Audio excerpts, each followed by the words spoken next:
सज्जनों, प्रेम से बोलो सद्गुरुदेव की जय।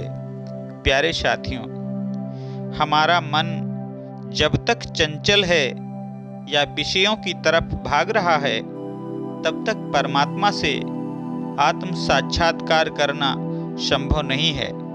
इसलिए साहब कहरा के माध्यम से कहते हैं, मेली सृष्टि चराचित राखो, रहो दृष्टि लौलाई हो।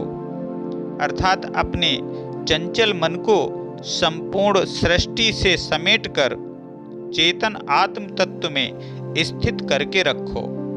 इसके लिए आंखों में ध्यान लगाकर रहो। मन की चंचलता को मेटना चाहते हो तो संपूर्ण सृष्टि से मन को समेटकर आंखों में ध्यान लगाकर रहो। आंख और मन का आपस में गहरा संबंध है। आंखें चंचल हों तो मन चंचल, और मन चंचल हो तो आंखें चंचल होती हैं। मन जितना अधिक चंचल होगा, आंखें उतनी ही चंचल होंगी, और आंखें जितनी अधिक चंचल हैं, मन उतना ही चंचल होगा। जब तक जीव स्वप्नावस्था में है और उसका मन चंचल है, तब तक बंद आंखों में भी नेत्र गोलक घूमते रहते हैं। जब कोई सो रहा हो तो उसकी आंखों को देखकर पता लगाया जा सकता है कि व्यक्ति सोया हुआ है या स्वप्न देख रहा है। अगर सोए सोए में उसके नेत्र गोलक घूम रहे हों तो जानना चाहिए कि यह व्यक्ति स्वप्न देख रहा है। इसका मन चंचल है। मन स्वप्न की घुड़दौड़ में पड़ा हुआ है। प्रगाढ़ नींद में जब मन शांत हो जाता है, उस समय आंखें भी स्थिर हो जाती हैं। सतगुरु कबीर साहब कहते हैं, नैनो माही मन बसे, निकस जाए नौ ठौर, गुरुगम भेद बताइया, सब संतन सिरमौर। अर्थात जागृत में मन का वास आंखों में होता है और आंखों से ही यह बाहर विविध विषयों में गमन करता है। संत सिरमौर सतगुरु से यह भेद जाना गया। ब्रह्मोपनिषद में कहा गया, जीव जागृत, स्वप्न और सुषुप्ति में आता जाता रहता है। जीव का वास जागृत में नेत्र में, स्वप्न में कंठ में, सुषुप्ति में हृदय में और तुरिया में मस्तक अर्थात ब्रह्मरंध्र में होता है। सतगुरु कबीर साहब की अन्यत्र एक वाणी है, आँखियाँ लाग रहन दो साधु, बेगी नाम संहार, रीझे बूझे साहब, तेरा कौन पड़ा है द्वार। अर्थात हे साधो, आंखों में ध्यान को लगे रहने दो और हृदय में नाम को संभारो। ऐसा करने पर तेरा साहब परमात्मा बूझेगा, समझेगा कि कौन द्वार पर आकर पड़ा है। सतगुरु कबीर साहब का एक भजन है, मुर्शीद नैनो बीच नबी है, स्याह सफेद तिलो बीच तारा, अभिगत अलख रवि है, मुर्शीद नैनो बीच नबी है। हे शिष्यों, दोनों आंखों के केंद्र में नबी यानी परमात्मा का वास होता है।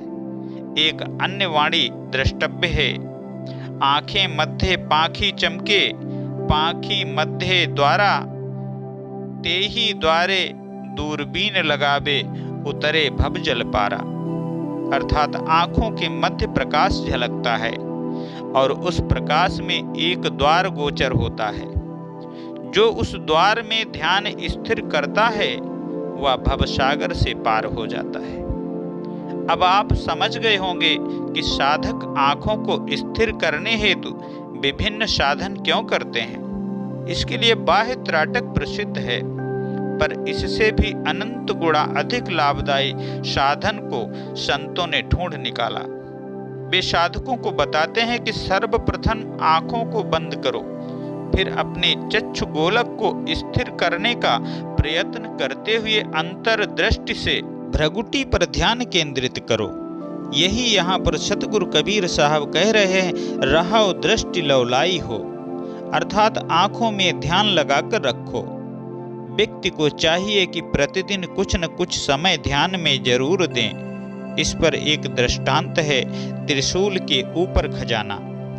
एक सेठ का पुत्र विदेश में पढ़ने हेतु गया। इसके कुछ समय पश्चात ही सेठ बीमार हो गया और धीरे धीरे उसका शरीर क्षीण होने लगा। अंततः उसने एक पत्र लिखा कि पुत्र, तुम जल्दी से लौट आओ, मैं बीमार हूँ और कभी भी मेरे प्राण छूट सकते हैं।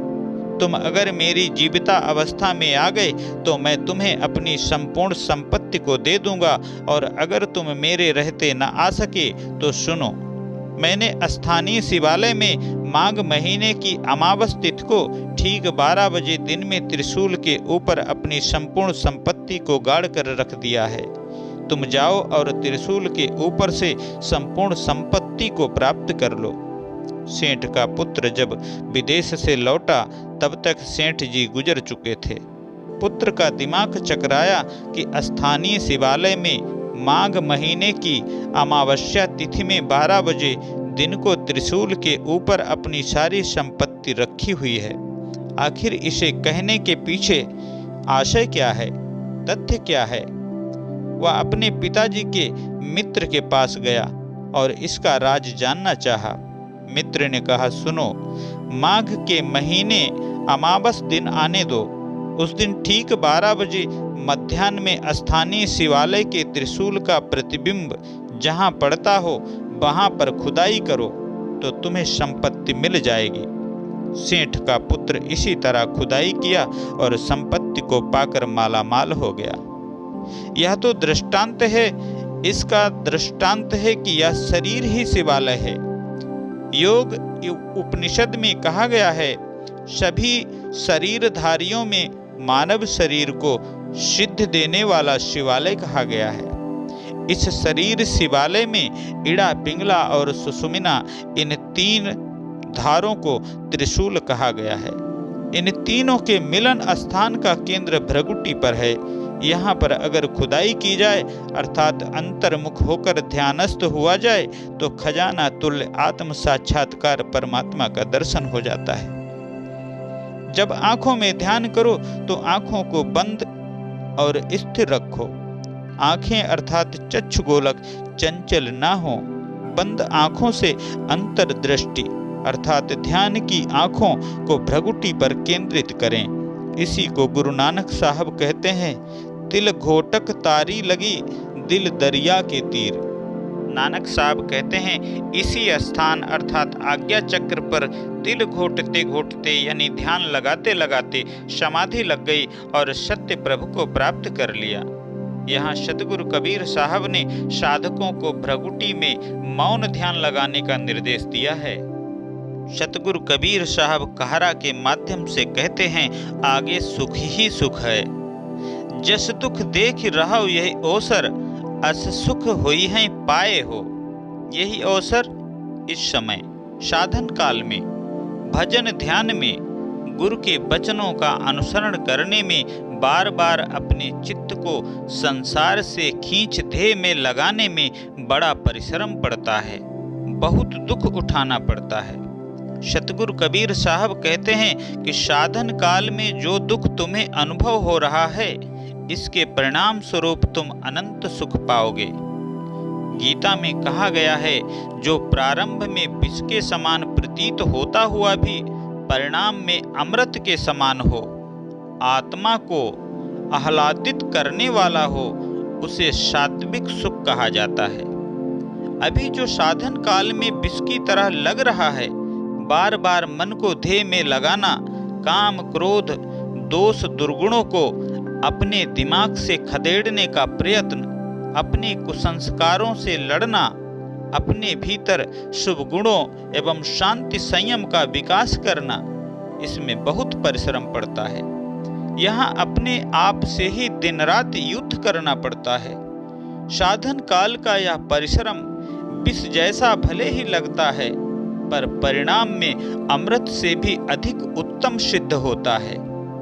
जो सुख इंद्रियों के संयोग से होता है, वह भोग काल में अमृत जैसा भले ही लगता हो, पर इसका परिणाम विष जैसा भयावह होता है। क्यों भयावह होता है? भयावह इसलिए होता है कि भोग के संस्कार अंदर में अंकित हो जाते हैं। आपने बहुत अच्छा भोजन किया, उस भोजन को खाने में 10 मिनट लगा, आप भोजन खाकर उठ गए, पर स्वादिष्ट भोजन खाने का संस्कार आपके अंदर अंकित हो गया। अब यह संस्कार बार बार आप में वैसे ही भोजन की ललक पैदा करेगा। इसी तरह इंद्रियजन्य अन्य भोगों को भी समझना चाहिए। ये संस्कार बार बार आपको संसार में लापटकते हैं। विष की तरह है यह, स्वास्थ्य को भी ले डूबता है, शांति को भी ले डूबता है। इसलिए संत कहते हैं कि विषयों के उपभोग अमृत जैसे लगते हैं, पर परिणाम में विष तुल्य हैं। मनुष्य का जीवन प्रकृति पर विजय प्राप्ति के लिए है। मनुष्य प्रकृति से विकृति की ओर भी बढ़ सकता है और संस्कृति की ओर भी बढ़ सकता है। अगर मनुष्य प्रकृति से विकृति की ओर बढ़ता है तो वह पशु हो जाता है। जो मनुष्य प्रकृति पर विजय प्राप्त करने के लिए तत्पर होता है, यानी अपनी इंद्रियों को अनगढ़ ललक को सुगढ़ बनाने के लिए, दोष दुर्गुणों को हटाने के लिए अपने संस्कारों के प्रक्षालन में यत्न पूर्वक लगा रहता है, वह प्रकृति से संस्कृति की ओर बढ़ जाता है। वह मानव महामानव की दिशा में कदम बढ़ा लेता है। वह नर से नारायण बनने की दिशा में अग्रसर हो जाता है। प्यारे साथियों, ध्यातव्य है कि भौतिक सुख तो प्रारब्ध प्रधान होते हैं। अगर प्रारब्ध में सुख है तो अल्प परिश्रम में भी सुख सुविधाएं उपलब्ध होती हैं, किंतु आत्मिक सुख पूर्ण रूपेण पुरुषार्थ प्रधान है। आध्यात्मिक लाभ पाने हेतु पुरुषार्थ साधन करना ही होता है। इसमें भले ही किंचित कष्ट होता है, पर इसका लाभ असीमित सुख शांति के रूप में अवश्य मिलता है।